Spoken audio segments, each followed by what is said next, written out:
है ना, भूत, वर्तमान और भावी।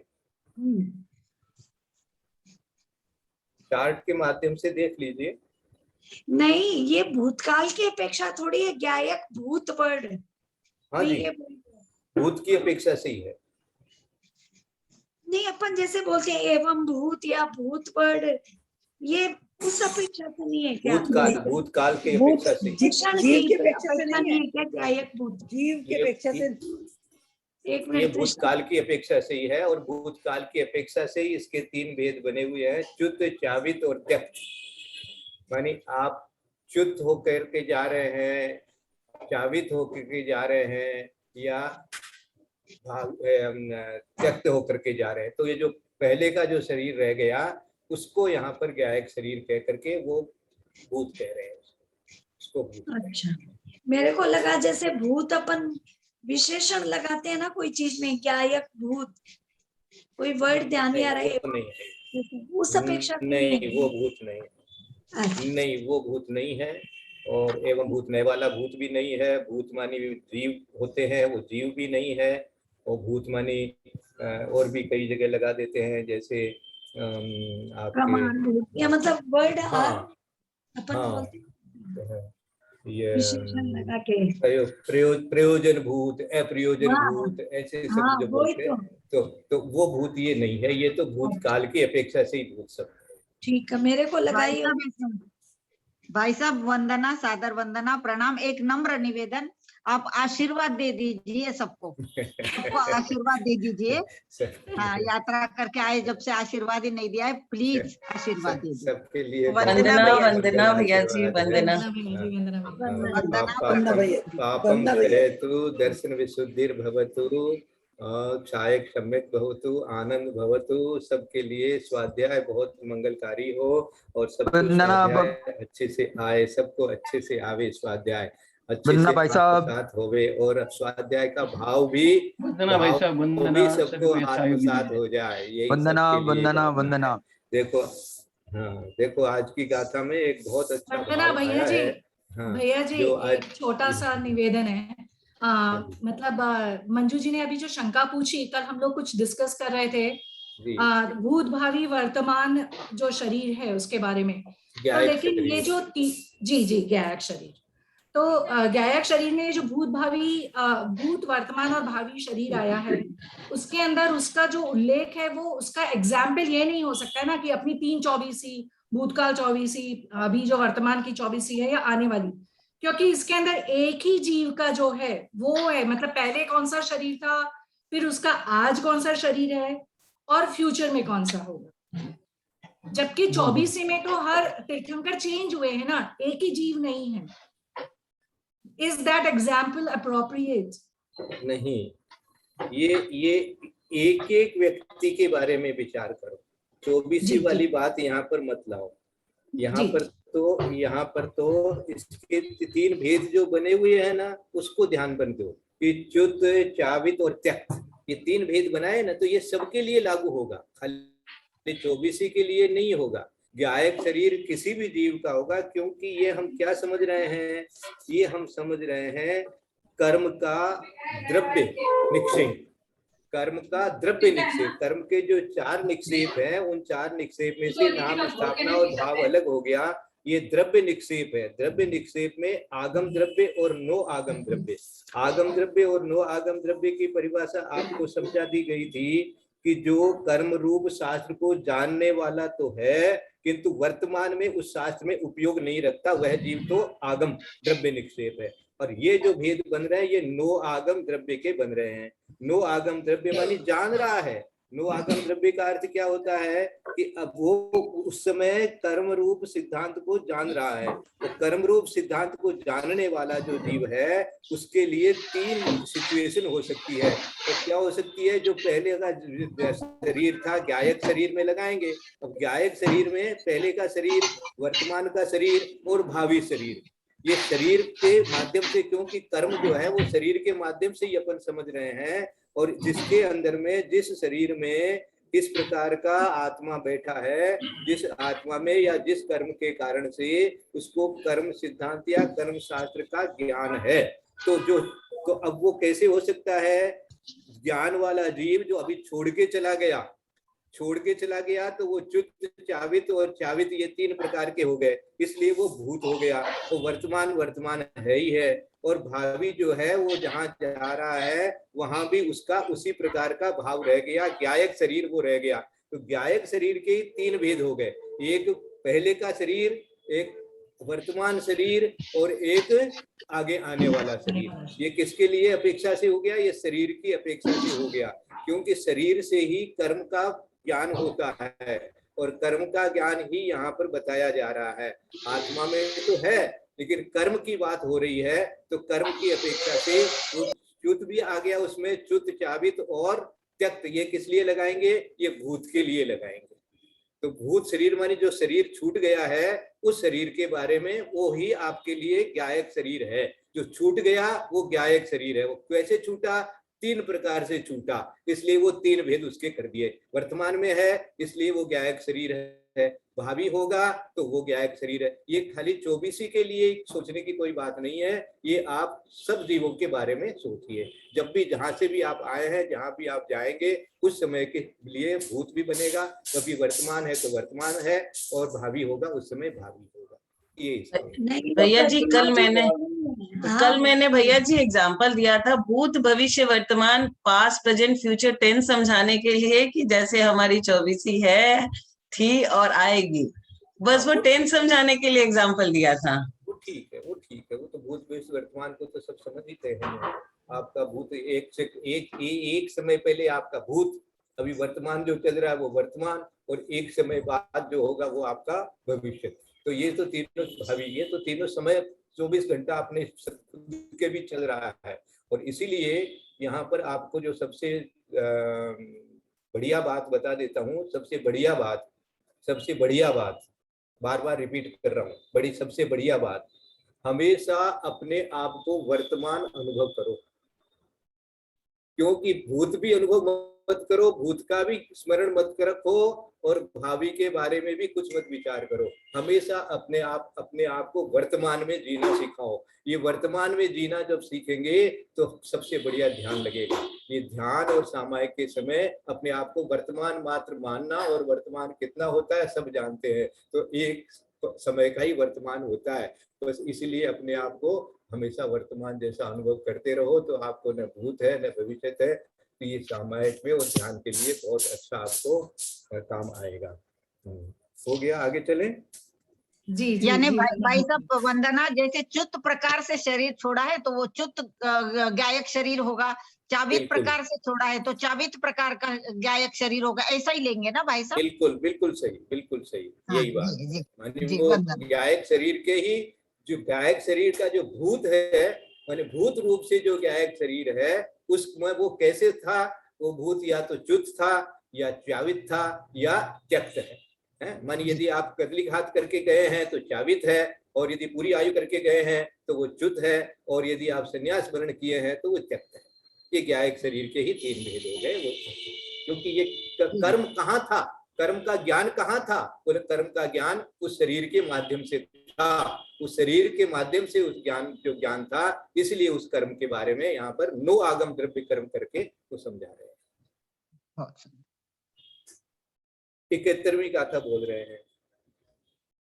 ओहि मण पज्जवाणम पडिघाद निमित्त संकिलेशयरम जम्बज्झट्ठम तम खलु णोकम्मम केवलेन थी। अब ये जो ज्ञानावरण कर्म है, उसकी उत्तर प्रकृतियों के 9 कर्म अपने को बताए जा रहे हैं।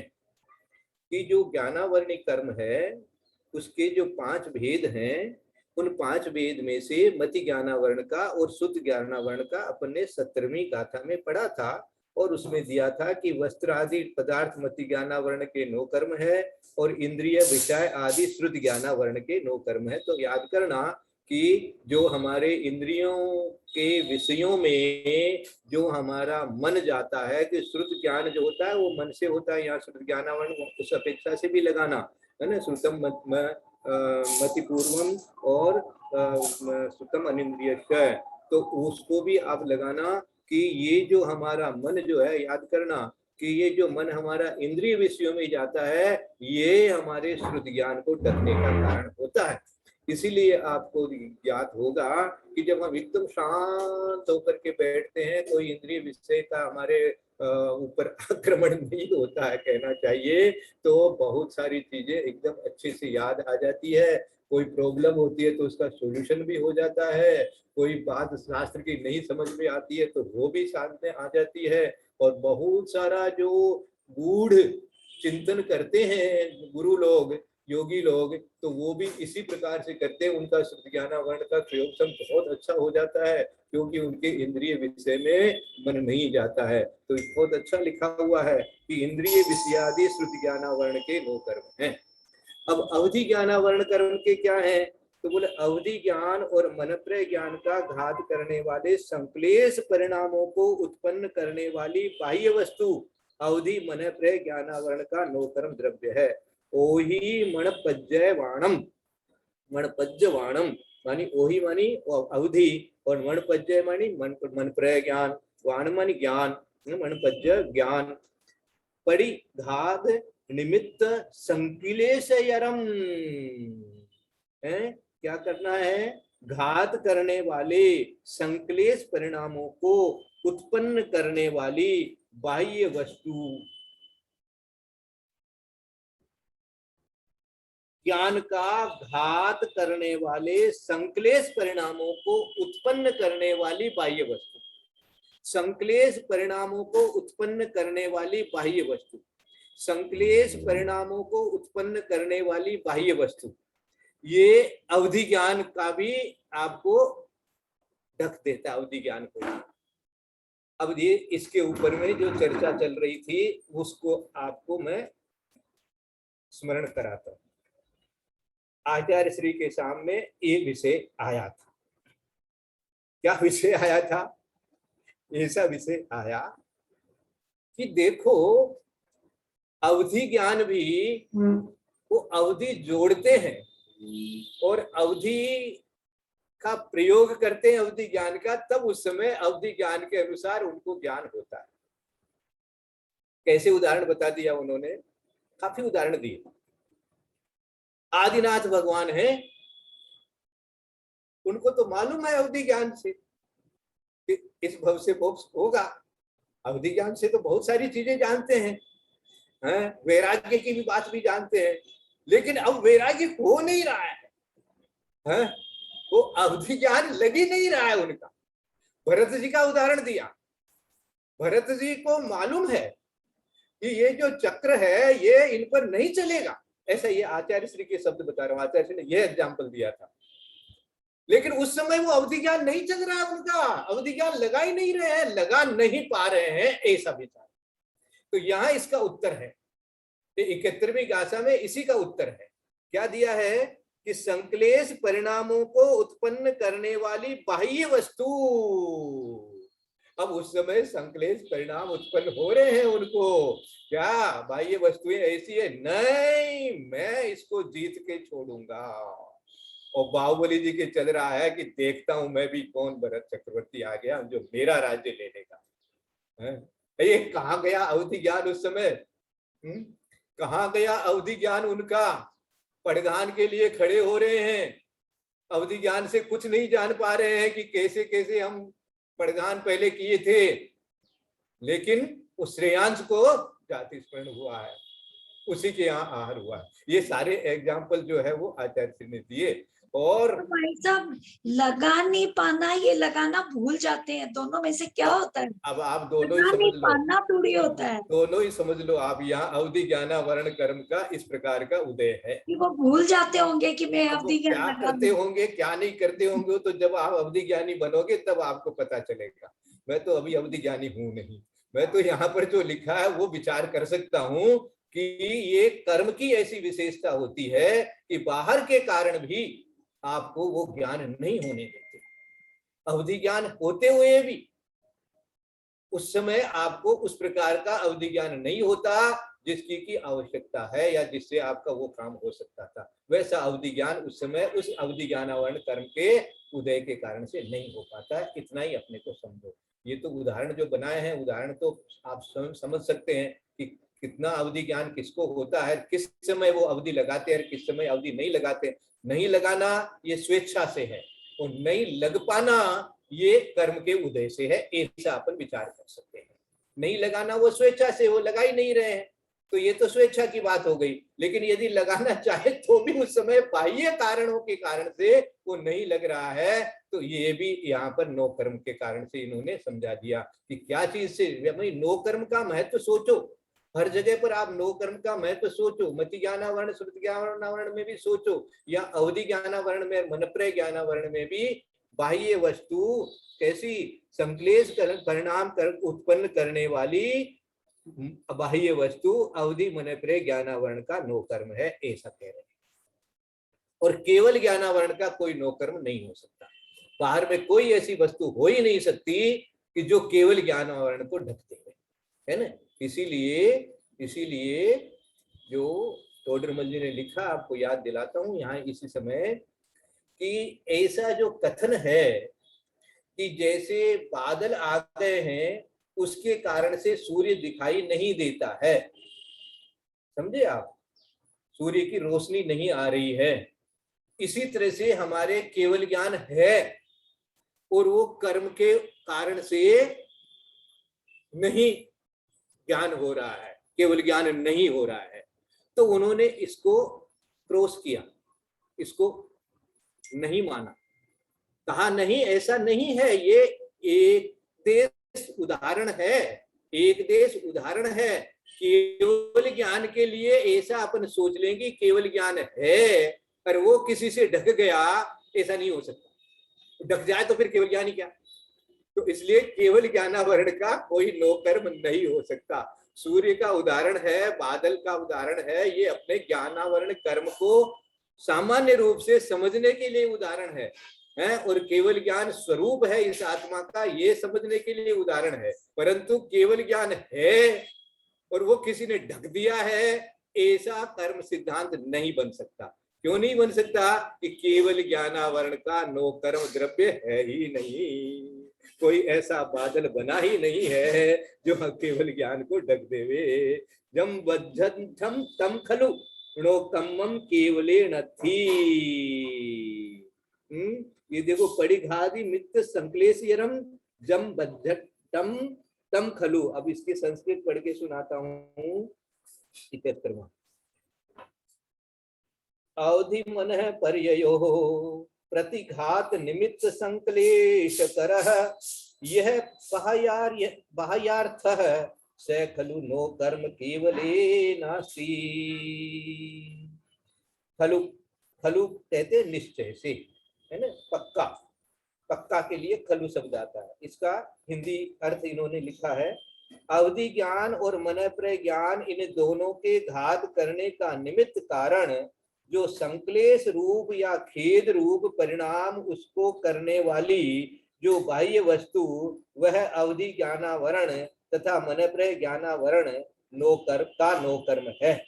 और केवल ज्ञानावरण का नो कर्म द्रव्य कर्म कोई वस्तु नहीं है, क्योंकि केवल ज्ञान क्षायिक कर्मों के क्षय से प्रकट है, वहां संक्लेश रूप परिणाम नहीं हो सकते, और इसलिए उस केवल ज्ञान का घात करने वाले संक्लेश रूप परिणामों को कोई भी वस्तु उत्पन्न ही नहीं कर सकती। यानी केवल ज्ञान का घात करने वाले संक्लेश रूप परिणामों में कोई भी वस्तु हो ही नहीं सकती, रह ही नहीं सकती। सामने भी है तो वो आपको केवल ज्ञान का घात तो नहीं कर सकती। ये केवल ज्ञान के लिए दिया। तो अवधि मन पर्ययो मानी अवधि ज्ञान और मनप्रय ज्ञान प्रतिघात निमित्त संक्लेश करह यह बाह्यार्थ है। बाह्यार्थ दिया यहाँ पर जम बज्जटम, बज्जटम मानी बाह्यार्थम, इसका संस्कृत दिया बाह्यार्थम। बाह्यार्थ मानी अर्थ मानी पदार्थ। तो जो बाह्य पदार्थ है या बाह्य वस्तुएं हैं वो आपको इसका उसके कारण से क्या हो रहा है, आपके संक्लेश परिणाम, उनके निमित्त से संक्लेश परिणाम होता है। निमित्त शब्द आया, बाह्य वस्तु ऐसी है जिसके निमित्त से आपके संक्लेश परिणाम हो रहा है। बाह्य वस्तु है ना, इस समय क्या है, उनको तो बाह्य वस्तु बाहुबली जी दिख रहे हैं, बाहुबली जी दिख रहे हैं, इसने मेरा चक्र रोक दिया, नगर में प्रवेश नहीं हो रहा है, इसने मेरा चक्र रोक दिया, ये बाह्य वस्तु। अब ये संकलेश चल रहा, इस संकलेश के कारण से उनका अवधि ज्ञान भी ढक गया, ऐसा विचार कर सकते हैं। मानी ये जो इस भाषा को अपन सारे जो उदाहरण इस प्रकार के अपने वंदना भैया जी, इसमें बाह्य वस्तु नौकर्म बनेगी या संकलेश परिणाम नौकर्म बनेगा? बाह्य वस्तु के निमित्त से होने वाला संकलेश परिणाम, संकलेश परिणाम हमारा नौकर्म हो गया उसका संकलेश। सुनो, निमित्त का निमित्त, अच्छा बाह्य वस्तु के निमित्त से होने वाला संकलेश परिणाम, सुन रहे हैं? बाह्य वस्तु के निमित्त से होने वाला संकलेश परिणाम। बाह्य वस्तु आपको, मान लीजिए कोई ऐसा भोजन दे दिया खाने के लिए जो आपको रुचता नहीं है, अब उसके कारण से आपके संकलेश परिणाम हो गया, तो वो तो बाह्य वस्तु हो गई। तो बाह्य वस्तु के निमित्त से आपके अंदर में संकलेश परिणाम हुआ, उस समय आपके ऐसा कर्म का उदय चलेगा और नहीं बनेगा। अर्थात दोनों चीजें हो गई, निमित्त का निमित्त, निमित्त का निमित्त हम ये कहेंगे। हाँ, कारण का कारण भाई साहब वंदना, अगर हम ऐसा मानते हैं कि जैसे सूर्य को बादलों ने ढक दिया है, तो जैसे जैसे बादल हटेंगे वैसा वैसा सूर्य का प्रकाश हमें दिखेगा, लेकिन केवल ज्ञान ऐसा नहीं है कि थोड़ा थोड़ा हटा और वो, क्योंकि वहां क्षय नहीं है ना, वो तो क्षय का ज्ञान है, या तो पूरा ढका रहेगा या पूरा प्रकट होगा, है ना, ऐसा ले सकते हैं यहाँ समझने के। बिल्कुल वही कह रहे थे, वही टोडरमल जी ने बहुत स्पष्ट लिखा है कि ये जो एक देश उदाहरण है, उस उदाहरण को इस प्रकार से केवल ज्ञान के मध्य में आप विचार कर लोगे कि भाई मैं तो केवल ज्ञान में हूँ, तो केवल ज्ञान में है, फिर केवल ज्ञानावरण कर्म भी तुम्हारे साथ में है, तो केवल ज्ञान में तुम प्रकट में हो नहीं सकता। स्वभाव से अपने आप को केवल ज्ञान में मानो, वो तो स्वभाव से अपने को सिद्ध स्वरूप मानो, उसमें तो कोई आपत्ति नहीं है, वो निश्चय की अपेक्षा से। लेकिन तुम समझ लो कि मेरे तो केवल ज्ञान है, तो केवल ज्ञान है तो ढक दिया किसने? तो केवल ज्ञान यदि हो तो ढक नहीं सकता, और ढक जाए तो वो केवल ज्ञान नहीं है, ऐसा उन्होंने स्पष्ट किया है इसी उदाहरण के ऊपर में। तो आपने सही चिंतन किया है कि क्षायक है, इसलिए वहां तो ढकने का कोई प्रश्न ही नहीं उठता है। बहुत अच्छा, इसमें भी दिया था यही बात, क्योंकि केवल ज्ञान क्षायक कर्मों के क्षय से प्रकट है, वहां संकलेश रूप परिणाम नहीं हो सकते, और इसलिए उस केवल ज्ञान का घात करने वाले संकलेश रूप परिणामों को कोई भी वस्तु उत्पन्न ही नहीं कर सकती। ठीक है ना? और जो आप पहले जो पूछ रहे थे उसको पढ़ लो अच्छी तरह से, आपके पास में तो पुस्तक है ही है। अवधि ज्ञान और मन प्रज्ञान का घात करने वाले संकलेश परिणामों को उत्पन्न करने वाली बाह्य वस्तु, तो बाह्य वस्तु से आपके संकलेश परिणाम उत्पन्न हुए, और उस संकलेश परिणामों से आपके ज्ञानावरण, ये अवधि ज्ञानावरण और मति ज्ञानावरण का, मन प्रज्ञानावरण का उदय हो रहता है, और उसके उदय से आपका वो अवधि ज्ञान और मन प्रज्ञान ढक सकता है। ये इसका अर्थ है ना? पंडित जी 70वीं गाथा में बोहानम, नीचे वाली लाइन है मदिसुर बोहानम, बोहानम माने क्या होता है? 70वीं गाथा में नीचे वाली लाइन में मतिश्रुत हो गया, मतिश्रुत बोहानम, मतिश्रुत बोधयो, बोध माने ज्ञान, बोहानम माने ज्ञान। हाँ, मतिश्रुत बोधियो, मतिश्रुत बोहानम माने ज्ञान, मतिश्रुत ज्ञान बोध, मतिश्रुत बोधयो पुनः नो कर्म द्रव्य कर्म तू। इसकी संस्कृत 70वीं की संस्कृत थी, हम मैं संस्कृत भेज दूंगा, उससे आपको जल्दी समझ में आ जाएगा।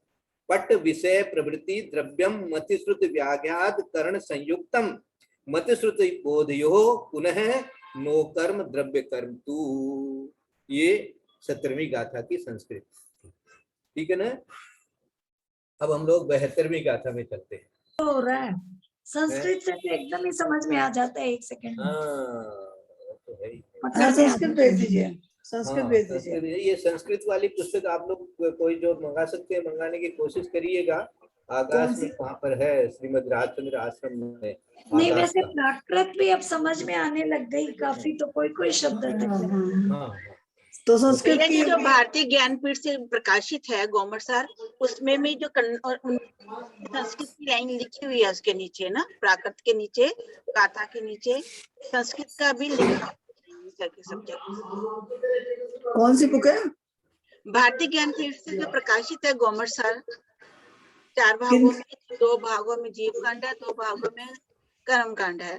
तो उसमें जो प्राकृत की है उसकी संस्कृत की भी वो आपको लाल मंदिर में मिल जाएगी। गोमरसार कर्मकांड जो ज्ञानपीठ वाला है वो आपको लाल मंदिर से तुरंत मिल जाएगी। लाल मंदिर का जो दिल्ली में है वो तो लाल मंदिर से मंगा ले में, और नहीं है तो लाल मंदिर का नंबर दिल्ली वालों से ले ले में, तो आपको मिल जाएगा। दर्शना हाँ है, उसमें मैंने देखा था संस्कृत की लाइन है।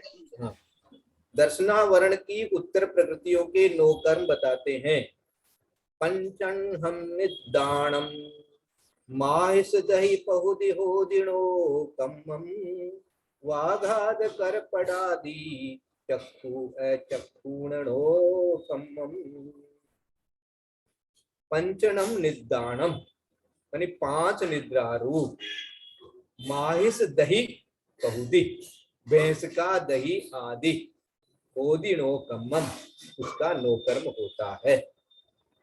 वाघात कर पड़ादि, और जो क्या है व्याघात कारक पड़ आदि, पड़ मानी पट, पहले आया था पट आदि, व्याघात करने वाले पट आदि, चक्षु अचक्षुणोकम्मम। चक्षु और अचक्षु दर्शनावरण कर्म है, उसका कौन है? व्याघात करने वाला पट, यानी जैसे थोड़ा सा पर्दा होता है तो आंखों से थोड़ा पीछे का दिख जाता है, लेकिन जो ऐसे लकड़ी का आ गया, दरवाजा ही हो गया, स्टील का आ गया, तो पीछे कुछ भी नहीं दिखेगा आपको। वो चक्षु ज्ञानावरण, चक्षु दर्शनावरण। और इसी तरह से अचक्षु के लिए कोई इस तरह की चीज सामने आ गई है जिसके कारण से आपको बाकी जो इंद्रियां हैं उनका भी ज्ञान नहीं हो रहा है। यानी जो जैसे अचक्षु कहाँ होता है, यानी चक्षु के अतिरिक्त जो ज्ञान होता है उसको दर्शन होता है, उसको अचक्षु दर्शनावरण कहते हैं।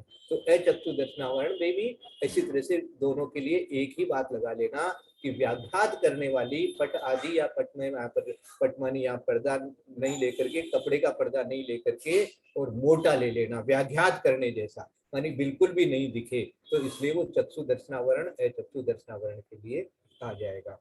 और निद्रा जो है वो 5 निद्रा। तो 5 तो निद्रा कौन कौन सी? निद्रा, निद्रा निद्रा, प्रचला, प्रचला प्रचला और स्त्यानगृति, ये 5 निद्राएं हैं। और क्या है? चक्षु दर्शन, अचक्षु दर्शन, और उसके बाद में अवधि दर्शन और केवल दर्शन। तो अवधि दर्शन और केवल दर्शन के लिए अगली गाथा बताई जाएगी। इस गाथा में इन 7 प्रकृतियों का 9 कर्म बताया गया है, और 7 प्रकृतियों में सबसे पहले निद्राओं के बारे में बता दिया। तो निद्राओं के लिए एक कॉमन उदाहरण, 5 निद्राओं के लिए ही एक कॉमन उदाहरण दे दिया, भैंस का दही, है ना। हाँ, हम लोगों को बोलते थे राजस्थान में जब रहते थे, यहाँ तो नहीं मिलता है ज्यादा, कि भैंस को दही और बाजरा की रोटी खा ले तो फिर तो नींद आसी आसी। तामसिक होता ना भैंस का दही। तो जो ये बचपन में बताया गया था हम लोगों को कि भैंस को दही और बाजरा की रोटी जो खा लेती तो फिर नींद आसी झोटा आसी, कोई काम तो नहीं कर पासी। तो ये जो यहाँ पर उदाहरण आया है, ये वही उदाहरण आया, घास का दही आदि। अब आदि में बाकी सारी चीजें भी ले लेना, जो तामसिक भोजन हम लोग करते हैं, जो गरिष्ठ भोजन करते हैं, और पेट से भर भर के कर लेते हैं, तो छक छक के खाना जिसको कहते हैं, वो ऐसा जो होता है, तो उससे आपके ये कर्म उदय में आ जाता है। मान इस तरह से ये हम कर्म को एक तरह से उदीर्णा करा लेते हैं, उदय की नहीं उदीर्णा भी करा लेते हैं, क्योंकि उदीर्णा आती है तभी नींद आ गई, कुछ नहीं कर सकते, प्रचला हो गया, प्रचला हो गया, और किसी किसी को तो स्त्यान वृद्धि भी हो सकती है। तो पंचनम निदानम, इसकी संस्कृत ऐसे लिखी हुई है,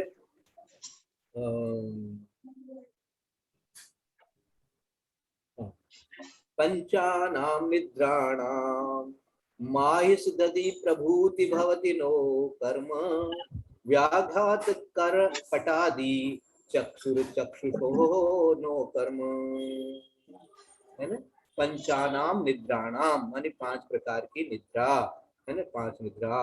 और माहिस दधि प्रभूति, माहिस मानी भैंस, दधि मानी दही, प्रभूति मानी आदि, भवति नौकर। सुन के अच्छा, एक इन्होंने शब्द और दिया है ये यहाँ पर इत्यादि के लिए, दही के साथ में लहसुन और खली, ये 2 शब्द और दिया है। जो शब्द यही उन्होंने जो हिंदी टीका करी है, उन्होंने 5 निद्राओं का नो कर्म, भैंस का दही, लहसुन, खली इत्यादि हैं, क्योंकि ये निद्रा की अधिकता करने वाली वस्तुएं हैं। और चक्षु तथा अचक्षु दर्शन के रोकने वाले वस्त्र वगैरह है। द्रव्य चक्षु दर्शनावरण और अचक्षु दर्शनावरण कर्म के नो कर्म द्रव्य कर्म है ना। व्याघात करने वाले पट आदि, पट में आप दरवाजा भी कर लेना, पट के अंदर में आपको यहाँ पर जो भी व्याघात करता है वो सारा ले लेना, जिससे आपको बाहर में कोई चीज दिखाई नहीं देगी। 5 निद्रादो दर्शनावन के नो कर्म, भैंस का दही आदि वस्तुएं हैं। चक्षु है चक्षु दर्शनावन के नो कर्म द्रव्य व्याघात कारक पट आदि वस्तुएं हैं, है ना। कंचनम मानी 5, निद्राणम मानी निद्रा, माहिस मानी भैंस, दही मानी दही, कौदी मानी आदि, बोधि मानी होती है, नोकर्म मानी नोकर्म, वाघात मानी व्याघात कर, व्याघात कर मानी व्याघात करने वाले, व्याघात कारक, पट आदि मानी पट आदि, चक्षु मानी चक्षु, अचक्षु मानी अचक्षु, नोकर्म मानी नोकर्म। ये शब्द अर्थ भी मैंने एक एक शब्द को आपको अपने सामने आ गया। अब अवधि केवल दर्शनावरण, अवधि केवल दर्शनावरण एवं वेदनीय के उत्तर वेदों का नौकर्म द्रव्य 73वीं गाथा से कहते हैं। ओ ही केवल दंसन नो कम्मम ताणनाण भंगोय सादे दरणो कम्मम इट्ठानिट्ठन्न पाणादि। अवधि दर्शनावरण और केवल दर्शनावरण का नौकर्म अवधि ज्ञानावरण और केवल ज्ञानावरण के समान जानना, तथा साता वेदनीय का नौकर्म द्रव्य इष्ट अन्न पान आदि, तथा असाता वेदनीय का नौकर्म द्रव्य कर्म अनिष्ट अन्न पान आदि है।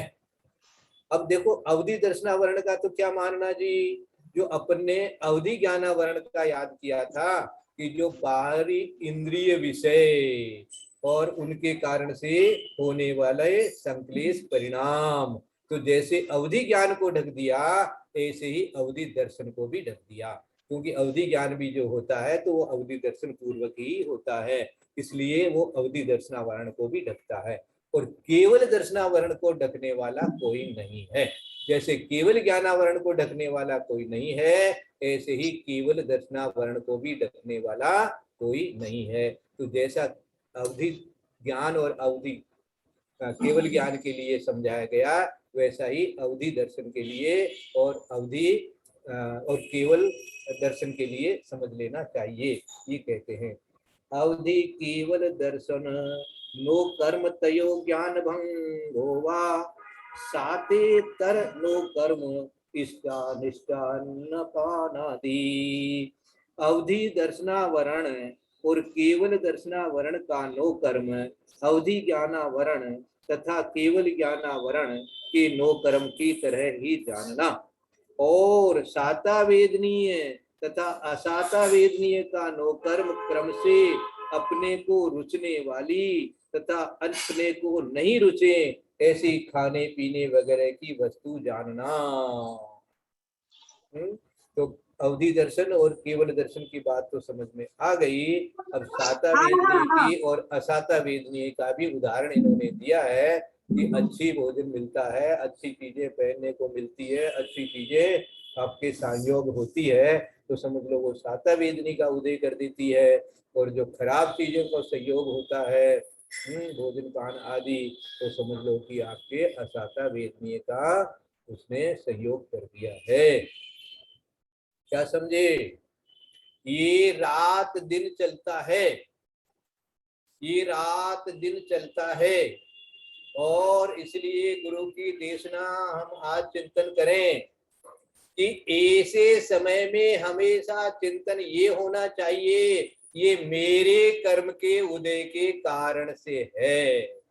इसने नमक ज्यादा डाल दिया, या इसने ये वस्तु मिला दी, या इसने ऐसे कर्कश शब्द कह दिए, या यहाँ पर इसने गंदगी फैला दी जिसके कारण बदबू आ रही है इत्यादि, ये सारे जितने साता वेदनीय असाता वेदनीय के आपको जो संयोग वियोग मिल रहे हैं वो सारे आपके अपने कर्म के उदय के अनुरूप मिल रहे हैं। जैसे ही इस प्रकार की दृष्टि बनती है, ये मेरे कर्म के उदय रूप से इस प्रकार का संयोग साता वेदनीय रूप हो रहा है, तो आप जो है क्या रहेंगे, सम्यक ज्ञानी रहेंगे। और जैसे ही आपकी दृष्टि दूसरे के ऊपर दोष देने की बनेगी तो समझो कि अभी आप के लिए दिल्ली दूर है, ऐसा विचारना। हाँ, ये फार्मूला है। ये फार्मूले अपने को, क्योंकि हम लोग अनादि मिथ्या दर्शन से निकले हुए जीव हैं, तो इसलिए इसमें बहुत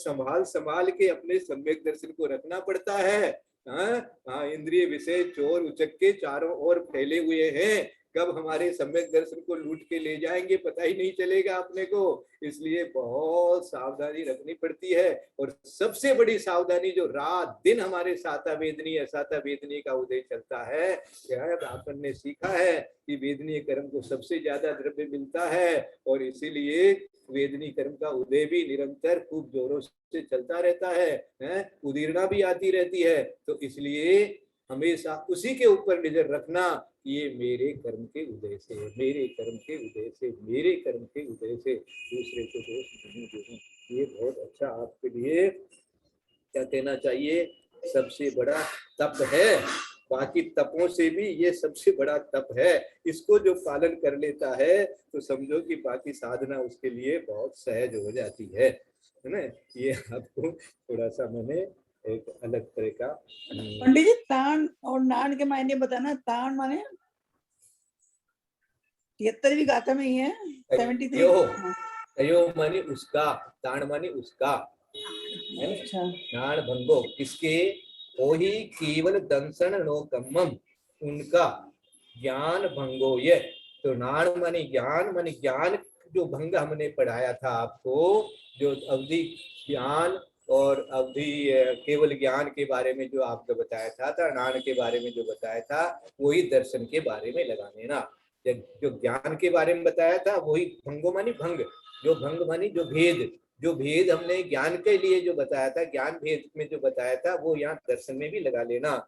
ओही केवल दंसन नोकम्मम, ओही मानी अवधि, केवल मानी केवल, दर्शन मानी अवधि दर्शन, केवल दर्शन का नोकर्मम, ताण मानी उसका, नाण भंगो ये, जो जैसे जो नाण मानी ज्ञान का जो भंग आपको पहले की गाथा में बता दिया गया है वही है ज्ञान भंगो ये मानी जो उसका भंग है वही यहाँ पर है। सादे दरणोत्तमम, साद मानी साता, और इधर मानी असाता। साद इधर मानी विपरीत होता है, विपरीत। साद इधर मानी साता और असाता का नोकम्मम, इट्ठाणी मानी इष्ट अनिष्ट, अन्नपान आदि। मिल गया, सारा मिल गया, या कोई शब्द नहीं समझ में आया पूछ लेना। तो हाँ, कोई शब्द नहीं समझ में आया तो फिर से पूछ लेना, कोई जल्दीबाजी नहीं है अपने। क्या बोला आपने? अनिष्ट, अन्नपान आदि है ना। इष्ट अनिष्ट अन्नपान आदि। इष्ट मानी इष्ट, अनिष्ट मानी अनिष्ट, अन्न मानी अन्न, पान मानी पान आदि, अन्न पान आदि। इष्टानिष्टान्न पान आदि। अवधि केवल दर्शन नो कर्म तयो ज्ञान भंगो वा, साते तर नो कर्म इष्टानिष्टान्न पान आदि, इष्ट अनिष्ट अन्न पान आदि। ठीक है ना, सरल हो गया। हाँ जी, ठीक है। हाँ, जिस समय पढ़ते उस समय तो अच्छी तरह ज्ञान हो जाता है, उसके बाद में भूल भी जाते हैं तो कोई बात नहीं है, लेकिन कम से कम जिस समय पढ़े उस समय अच्छी तरह से सारा ज्ञान आ जाए, इतना भी कम से कम अपने को रहेगा तो संतोष होता है कि हाँ हमने सीखा है। है ना। हाँ, एक मन में संतोष आता ये है, बात तो हमने पंडित- सीखा। हो सकता है हाँ। 2 दिन बाद फिर आपको पूछेंगे तो आप नहीं बता पाएंगे, ऐसा हो जाता है। 10 दिन बाद पूछेंगे तो नहीं बता पाएंगे, 6 महीने बाद पूछेंगे तो नहीं बता पाएंगे। लेकिन जिस समय पढ़ रहे हैं उस समय अच्छी तरह से अपने को ज्ञान में आया तो बहुत बड़ा संतोष होता है कि हाँ, हमने इसको अच्छी तरह से सीखा है, ये इसका भाव है, ये इसका शब्द है, ऐसा। तो इसलिए अच्छी तरह से सीखना चाहिए है।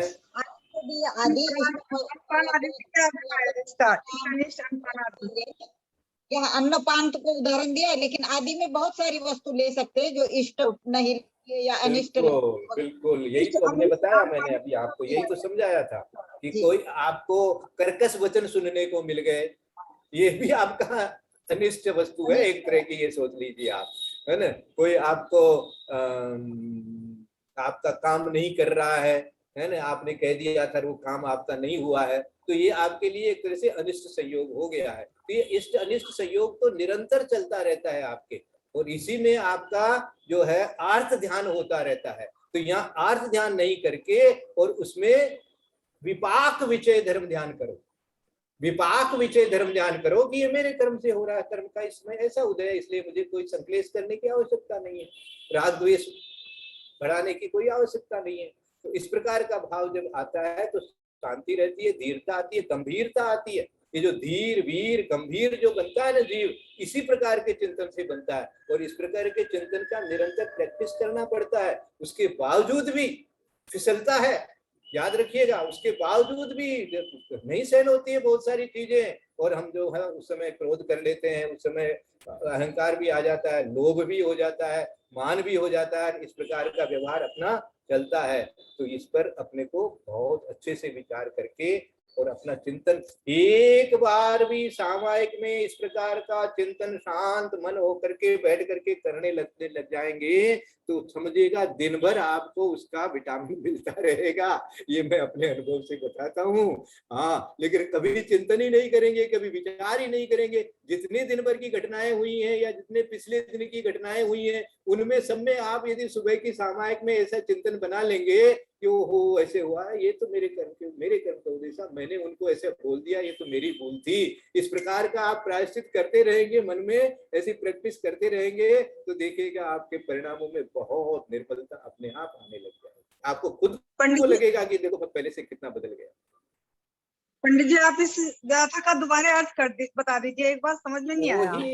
वही केवल दंसन नो कम्मम, वही मानी अवधि, केवल मानी केवल, दंसन मानी दर्शन, नो कम्मम मानी नो कर्म, ताण मानी उसका, नाण मानी ज्ञान, भंगो मानी भंग, ये मानी जो, मानी अवधि और केवल दर्शन का, अवधि दर्शन का और केवल दर्शनावरणी कर्म का, और अवधि दर्शनावरण कर्म का, केवल दर्शनावरण कर्म का, नो कर्म जो ज्ञान के भंग में बताया था वही है। अर्थात जो दर्शनावरणी अवधि ज्ञानावरण के लिए और केवल ज्ञानावरण के लिए जो बात बताई गई थी वही बात यहाँ भी लगा लेना, नाण भंगो, ये ऐसा कहकर के कह रहे हैं। और सादे दरणो कम्मम, साद मानी साता, इधर मानी असाता, मानी साता का उल्टा, इधर साता, सातेतर, साता और इधर, ऐसा सात और इधर मानी इतर मानी असाता, नो कम्मम, उसका नो कर्म क्या है, इट्ठा निट्ठन्न पाणादि, इष्ट अनिष्ट अन्न पान आदि, इठ अनिष्ट अन्न पान आदि, ऐसे इसका संधि करके अर्थ निकाल लेना। ठीक है ना, समझ में हाँ, आगे। तो आज के लिए थोड़ा सा अपन, भैया जी ऐसा क्यों कहा जाता है दिल्ली दूर है, ये जो ये महारा बना है हर बात में हम ये कहावत है, दिल्ली दूर है, ये कहावत है, ये तो कहावत है, दिल्ली राजधानी थी ना, दिल्ली शुरू से राजधानी थी। जब भी उसको है, जब लोग युद्ध करते थे तो जैसे मान लीजिए कहीं ने महाराष्ट्र में युद्ध किया और वो दिल्ली जीतना चाहता है तो उसको बोलेंगे अभी दिल्ली बहुत दूर है, इसके बीच में बहुत जगह से आपको सामना करना पड़ेगा। इसी तरह से मान लीजिए कोई यहाँ बंगाल में युद्ध करके जीत बीत गया और फिर कहता है कि मैं तो दिल्ली जाऊंगा। जब से मतलब ये चला आ रहा है कि तो हम बात में कहते हैं तो दिल्ली ममता बनर्जी दिल्ली दूर है, ये कहावत चलती है हमारे बंगाल में, बोले दिल्ली दूर है। चलिए आपने अच्छा, सब लोग प्रसन्न रहिए अच्छे से और सबके छाता वेदनी का उदय है। भाई साहब वो बात बता दीजिए ना, सहो कुछ न कहो और आपे में रहो, इसको एक बता दीजिए। चलो यही तो कर्म सिद्धांत साता साता के इष्ट अनिष्ट की बात बता रहे हैं, इसी के लिए कह रहे हैं कि भैया साता वेदनी का भी उदय आ सकता है, तो उदय आ जाता है। तो आचार्य श्री ने एक मंत्र दिया, साधकों को एक लाइन दी है पढ़ने के लिए कि सहो कहो मत आपे में रहो। वैसे देखा जाए तो आप जितने सुनने वाले हैं महिला वर्ग, आप लोगों को तो ये पहले से ही मालूम रहता है, आप लोगों का तो जीवन ही ऐसे चलता है। देखो मैं अपने घर के सब बात समझा देता हूँ आप लोगों के लिए, और आप लोगों को तो ये बचपन से ही सिखा दिया जाता है कि भैया अगले घर जाओगे तो ऐसे होगा, सहना भी पड़ेगा, लेकिन ज्यादा शिकायत मत करना और आपे में रहना अपनी। ये सारी बातें आप लोगों को तो बहुत अच्छी तरह मालूम है, और हम लोगों को भी आचार्य श्री ने साधकों को ये मंत्र दिया है कि सहो कहो मत और आपे में रहो, आत्मा का ध्यान करो, अपनी आत्मा का चिंतन करो, आपे में रहो, अर्थात क्षमा भाव रखो, है ना, सह लो। अब कहने से कुछ होगा नहीं, क्योंकि ये आपके कर्म के उदय से हो रहा है, इसलिए ज्यादा उसका कहने से संक्लेश ही होगा और कुछ नहीं होगा। और अब उसके लिए आप अपने आपे में रहो, यानी आपकी जैसी मर्यादा है, आप जिस प्रकार की भूमिका में हो उस प्रकार से अपने आप को व्यवहार करो, ज्यादा उठापटक करने से कुछ नहीं होने वाला है। इसलिए धीर वीर गंभीर बनना हो तो इस प्रकार का आपको यदर्थ मात्रा प्रतिवाक्यहीनम मया प्रमादादधिकिंचनोक्तम तन्मे क्षमित्वा विदधातु देवी सरस्वती केवल बोधलब्धि समाधि परिणाम शुद्धि स्वात्मोपलब्धि शिव शोक सिद्धि चिंतामणि चिंतित वस्तुदाने स्वाम वंदमानस्य मनस्ते। यह वाणी के ज्ञान से सूझे लोकालोक सोमानी मस्तक मनो सदा हे जिनवाणी भारती तो जिन रैन